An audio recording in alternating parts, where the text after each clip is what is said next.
Comment simuler une loi normale dans Python dans un sujet de prépa HEC? C'est ce qu'on va voir dans cette vidéo.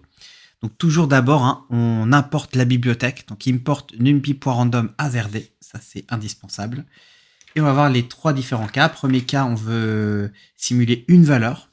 Donc on va dire que c'est une loi normale de paramètres mu égale 2 et sigma carré égale 9. Donc on fait rd.normal. Le premier paramètre c'est mu. Et le deuxième paramètre, attention, c'est sigma, c'est pas sigma carré.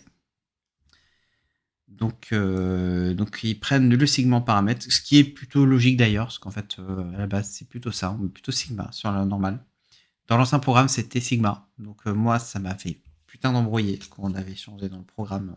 Bref, parce que j'ai appris, mais bon, ça t'en fout, je raconte my life. Mais donc voilà, quand je renvoie, ça me renvoie une valeur. Si je veux en avoir plusieurs, deux possibilités. Donc soit pareil, donc je mets les paramètres là, mu sigma.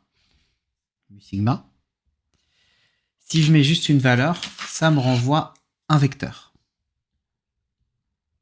Un vecteur avec les trois valeurs. Donc c'est comme si j'avais x1, x2, x3 qui étaient indépendantes et je vais une réalisation de x1, une réalisation de x2, une réalisation de x3. Si je veux avoir une matrice, dans ce cas-là, je mets crochet ici, 2, 3, ça me donne 2 lignes, 3 colonnes. Ici, 6 réalisations.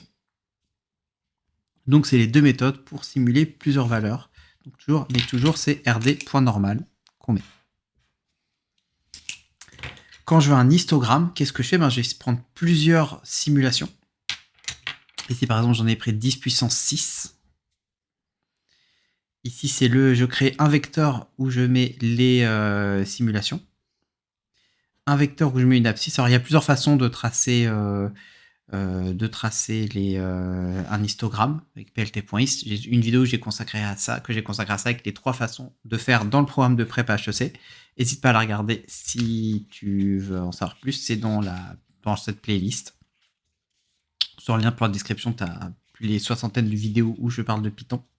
Tu la verras. Ensuite, je fais plt.hist où je mets en premier les valeurs réalisées. En deuxième, les abscisses. C'est pas intuitif, on est d'accord.